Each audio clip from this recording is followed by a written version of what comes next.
Dan gue tuh nggak sukanya karena gini, gue rasa ya dia juga udah tau lah negaranya tuh udah nggak se-powerful dulu, tapi dia tuh masih songong gitu. Gue tuh nggak sukanya kayak gitu, maksudnya kayak ya mungkin tipikal orang Amerika yang selama ini mungkin dari mereka lahir sampai sekarang mereka tuh hidup di negara yang sangat disegani sama negara-negara lain, jadi egonya tuh masih tinggi gitu.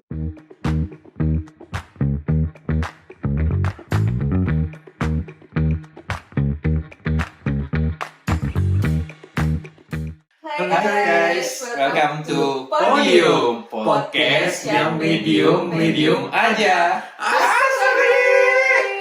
Oke. Jadi ini adalah episode pertama kita di sini untuk ngobrol lah. Alvin. Nah, by the way, kita kenalin diri dulu ya. Gua Handi, udah Cinovi, Arvin. Jadi kita di sini buat ngobrol-ngobrol soal nanti berbagai macam lah. Kita akan sharing masing-masing dari POV-nya kita soal entah itu topiknya apa lagi. Nah, untuk episode kali ini kita akan bahas soal tentang tarif. Gimana Vin, Cinovi? Tarifnya Trump ya, yang kita bahas ya. Oke. Panas banget ya kayaknya di media tarif gitu. Ya sebenarnya kalau kita lihat tarifnya Trump ini kan agak lucu ya. Ya udah terapin tarif April, Maret koreksi. Nah, balik lagi ternyata nggak jadi. Nah, naik lagi marketnya. Balik lagi tuh Juli, terus sekarang ini kan yang lagi panas lagi banyak banget yang bahas gitu ya. Tarifnya Trump ke Indonesia gimana, ke Vietnam gimana, ke Thailand gimana. Ya, so far kalau kita ngelihat per video ini dibuat ya, karena tiap hari bisa berubah gitu kan. Ya, ini video di take tanggal 19 Juli ya. 19 Juli. Jadi kalau nanti berubah lagi jangan salahin kita karena hari ini aja. Kita ngomongnya yang ada yang di hari ini aja. Betul. Kalau kita fokus nanti besok-besok kan kita nggak bisa prediksi. Gitu. Nah, kalau kita lihat tarifnya Trump ke Indonesia ini yang paling kecil di ASEAN nih. Kalau kita cerita tarifnya Trump itu cuma 19%. Setelah dinego ya? Setelah dinego. Saya 32, untungnya nggak kena 4 ya. Iya, untungnya nggak kena 4. Turun ternyata ke 19. Nah, tapi kan banyak deal-deal yang kita tahu gitu ya. Ada beli pesawat gitu yang kita tahu. Terus ada yang beli jagung, gandum dan jagung gitu ya. Lalu ada juga deregulasi lah yang dilakukan juga. Jadi kita ngelihat sih ya tarif ini juga sebagai alat negosiasinya Trump juga. Tapi dari sisi kitanya apa sih yang bisa kita dapetin gitu. Jadi kita bahas ya. Maksudnya buat efeknya, dampaknya tuh buat Indonesia tuh bagus apa jelek. Dari setelah keberhasilan negosiasi untuk menurunkan tarif dari 32 jadi 19. Dan perlu teman-teman tahu dari dulu kan si Arvin, Cinovi, dan teman-teman kita juga pada ngomong sebenarnya ini tuh Amerika kan udah nggak terlalu kuat ya, nggak se-powerful dulu ketika perang tarif sama China gitu. Ini tuh toolsnya tuh emang digunain sama Trump untuk negosiasi sebenarnya, karena nggak masuk logika kan. Lu tarif dagang tuh naik sampai 100%. Itu kan secara bisnis kan nggak masuk gitu loh. Masuk hitungan. Gitu. Dan lu bisa bayangin gak sih orang yang bikin sepatu, bikin kaos kaki, orang Amerika gitu, yang which is kita nggak kepikiran mana mungkin sih mereka mau kerja yang seperti itu gitu. Jadi ya agak sedikit nggak masuk akal gitu. Tapi ya memang kita kan nggak tahu ya pemikiran Trump kan memang ada banyak hal lah ya faktor-faktornya gitu. Terakhir kan ada keluar narasi yang dibilang katanya kita bikin pabrik aja di US. Lu bayangin gak gitu gimana ceritanya kita bikin pabrik apa di US? Lu mau keluarin cost seberapa besar? Lucu gitu, maksudnya negara berkembang Indonesia bikin pabrik di negara maju kan? Kan biasanya tuh negara maju bikin pabriknya untuk hemat kos, bikinnya kan di negara berkembang ya. Contoh China, mereka mungkin di Vietnam. Mau lu gaji berapa bos? Kan nggak masuk gitu loh. Makanya dari nggak masuk akal itu kan jadi market participant ya memang di awal pasti shock ya. Waktu April itu kan drop banget ya. Mau ya kita ngomong lah Dow Jones, S&P. Kita waktu itu ingat banget lah pas lebaran itu kan bukan langsung ARB gitu kan. ARB-nya Walaupun BI itu udah menurunkan apa? Suku bunga. Hal enggak ya sih. Oh iya. Masih 8% ya. Iya. Ternyata Tetap lewat begitu kan? buka 9%. Iya. Tetap lewat kan. Jadi memang ya market itu akan seperti itu gitu kan. Tapi setelah itu kan orang kayak berpikir ulang gitu ya. Ini depending, habis itu depending lagi. Ini bakal beneran nggak sih gitu kan? Iya. Meskipun sekarang ini kan juga masih ongoing talks gitu ya. Kita ngomong Indonesia kena 19%, masih ada negara lain lah yang dinego juga gitu kan. Dengan termsnya masing-masing gitu kan. Kayak contoh China kemarin juga, China kan nego nih sama Amerika. Meskipun kita belum tahu ya tarif yang dikena itu berapa, tapi kita tahu kalau China itu mau supaya semikonduktor dilepas sama Amerika. Itu yang kita tahu sebagai negotiation deal-nya. Begitu juga dengan Amerika mau seperti critical mineral gitu kan, yang dari China ayo masuk ke Amerika juga gitu kan, untuk mereka bisa produksi. Jadi sebenarnya secara nggak langsung ya, satu negara dengan negara lain tuh saling butuh tau. Sebenarnya. Sekarang udah nggak zaman yang satu negara itu nggak butuh apa-apa ke negara lain ya. Oh iya. Semuanya saling bergantungan gitu. Ya kayak misalnya pabrik-pabrik di Indonesia aja masih bergantung sama bahan baku yang dari China kan. Iya kan. Jadi kalau misalnya Cina-nya kena tarif gitu ya, cost-nya kurang lebih kalau dihitung-hitung total biaya produksinya pasti ujung-ujungnya meningkat juga gitu kan. Iya pasti. Makanya ya itulah, kita kan ngelihat ya, di satu sisi kita ngelihat ada opportunity, di satu sisi kita ngelihat ya memang pasti ada semacam riak-riak koreksi segala macam tuh pasti ada, dan mungkin ya itu menjadi kesempatan gitu untuk teman-teman yang tahu bahwa oke, ini ketika ada Trump nge-tweet, wah ini udah deh ya kan.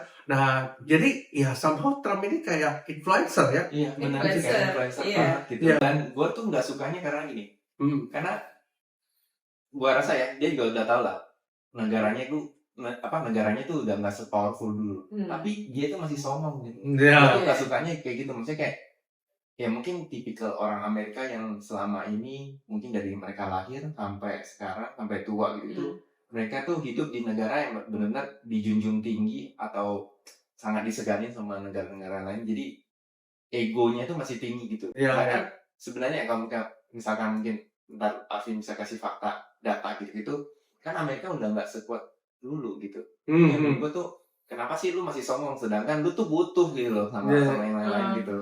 Kalau menurut gue sih balik lagi ya, basically si Trump itu kan businessman ya. Ya businessman, which is itu menjadikan dia tuh seorang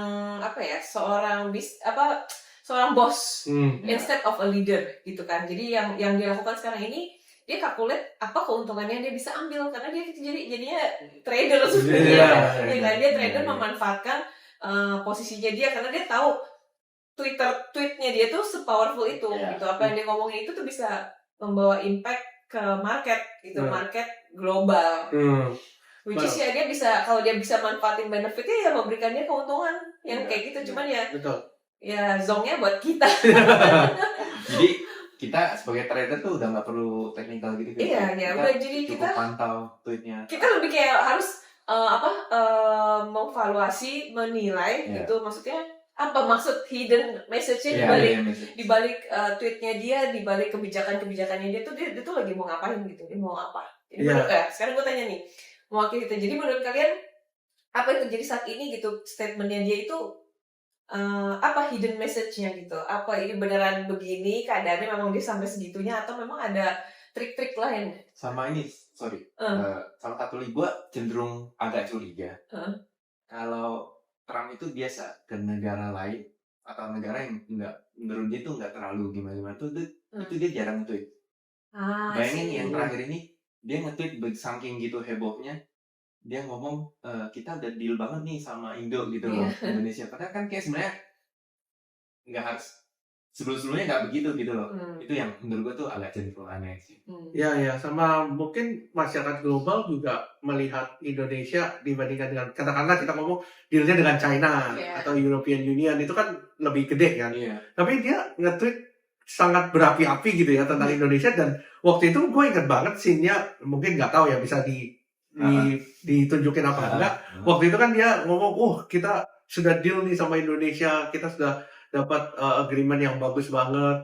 Waktu itu tarifnya 19% ke kita, tapi ketika kita ekspor 0% gitu. Ya, itu kan yang sering diomongin gitu kan. Tapi yang banyak orang lupa ya, maksudnya ini tuh orang pada lupa bahwa ketika tarif itu masuk ke Amerika nih 19%, yang nanggung kan orang Amerika juga. Betul. Sebenarnya.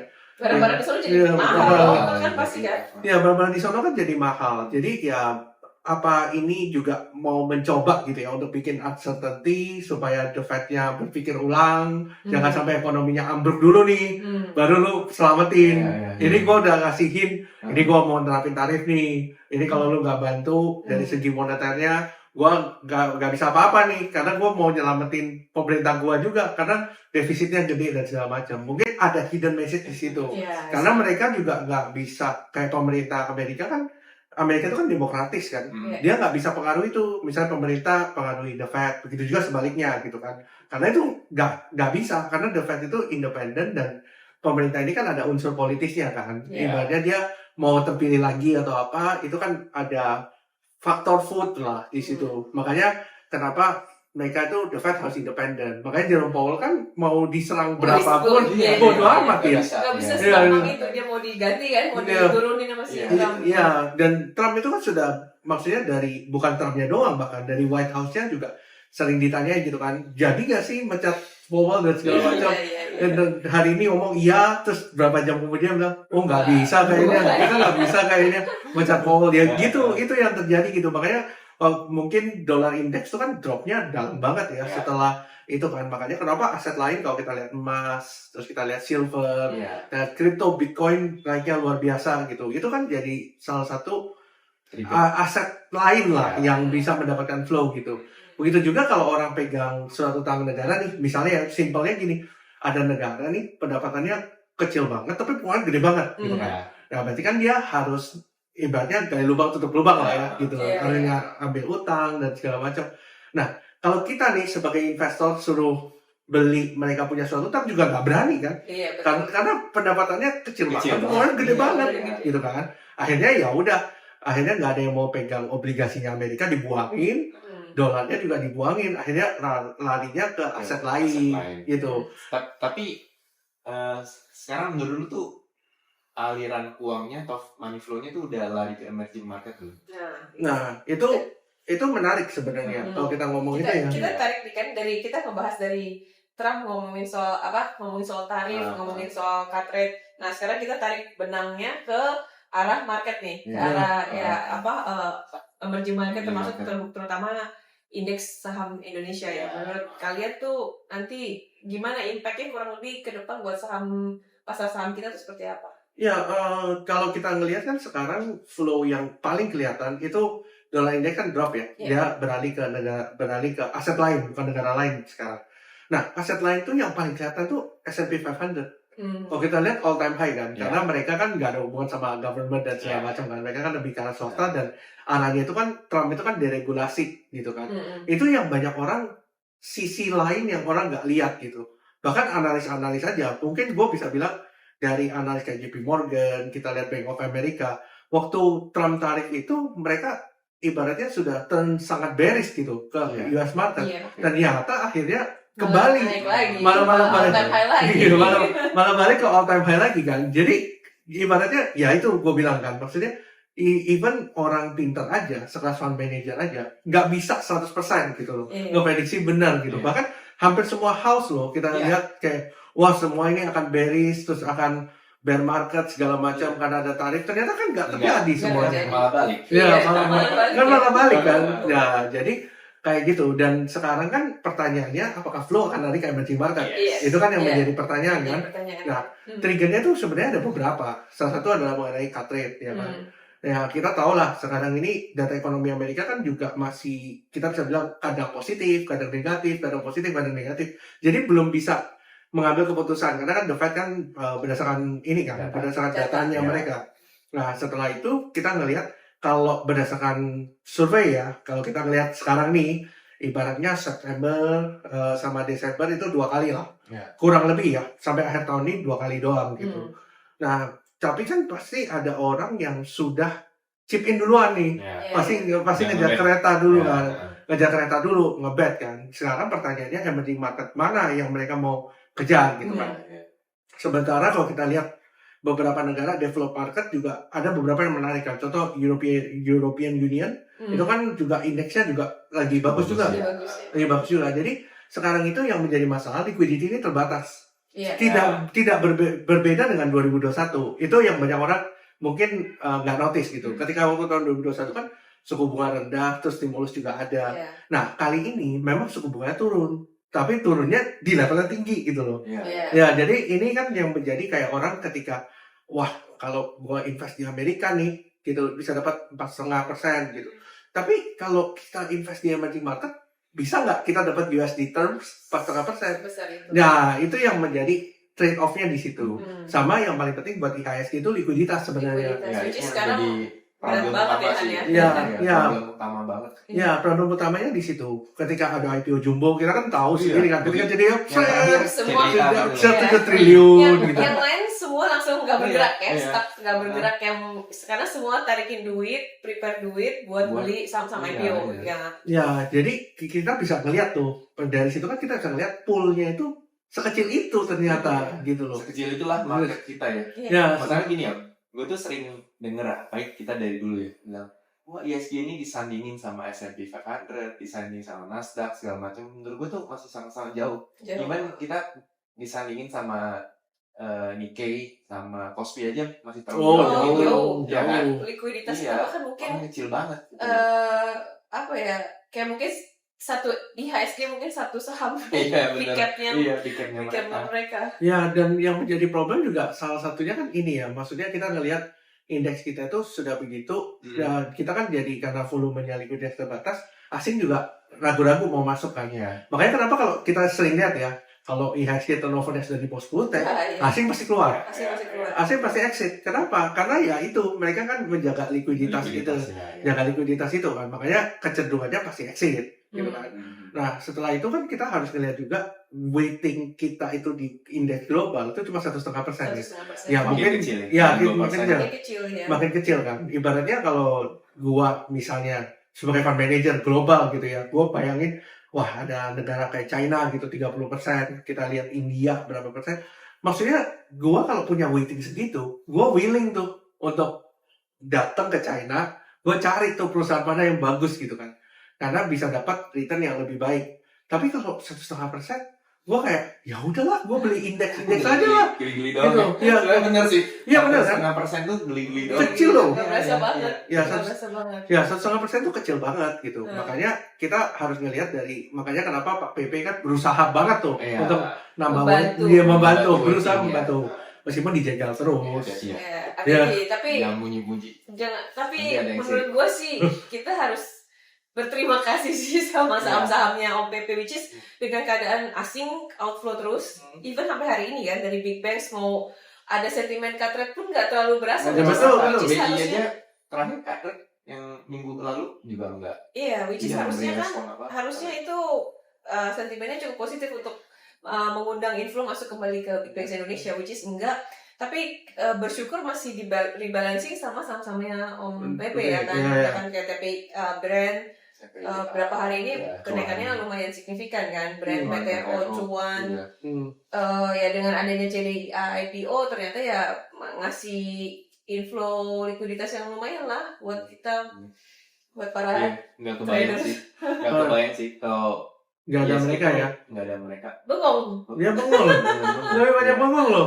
Coba bayangin masa mau main gini terus tiba-tiba loh. Paling nggak ada apa lagi grup Bakri tapi nggak sehit Bakri itu belum sehit grup APP gitu karena balik lagi ya, menurut gue seharusnya bukannya dijegal tapi harusnya tuh disupport sih kan? Karena biar gimana pun kan itu saham lokal ya dengan market cap yang cukup besar, mau hitung PE mau valuasi berapa kalau selama masih naik dan masyarakat maksudnya market merespon dengan positif, masih tertarik untuk beli, kenapa harus dihalangin gitu kan? Kenapa harus dihalangin? Dan kalau misalnya bisa terus naik sampai memenuhi syarat untuk masuk MSCI, kan justru itu mengundang asing inflow banget ke Indonesia. Dan kalau asing masuk inflow ke Indonesia kan itu juga bisa mempengaruhi nanti saham-saham yang big cap kita yang lain.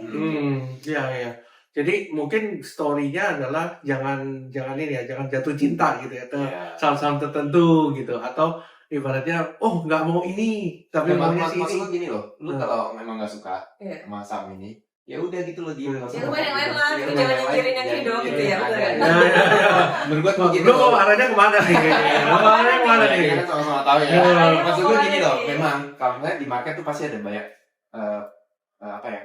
Ada yang trader lah, ada investor gitu ya. Ada yang emang jagonya fundamental, emang ada yang jagonya technical, dan mungkin ya sekarang tuh jago bandarmologi gitu tuh. Ya itu kan part of ini ya, part of market ya. Karena ada begini maka market itu hidup loh, pasar itu hidup. Kan ada yang jual ikan, ada yang jual sayur gitu kan. Itu aja udah berbeda gitu. Nah, kenapa mesti saling ini sih? Aneh. Iya, aneh ya. Nggak usah saling juga, kita harusnya saling support. Saling support gitu loh. Yang penting justru kita harusnya bersatu memikirkan bagaimana caranya bikin asing Balik masukin uangnya ke market Indonesia ya kan. Itu yang paling penting sebenarnya. Makanya nggak usah inilah ya, nggak usah terlalu fokus banget ke saham ini. Ngapain, kita juga nggak dapat untung juga, gitu kan? Ya, kita katanya di sini sebelum menjadi makin panas. Kita pas lagi. Di next episode mungkin kita bisa bahas lebih detail ya, maksudnya sektor apa yang menarik nih gitu ya, setelah ada emerging market, ada kebagian inflow, ada tarif Trump, ada cut rate, itu sektor apa yang akan menarik ke depannya. Ya, next episode kita bahas. Kita ketemu lagi di lain kesempatan. Salam podium. Salam podium. Bye.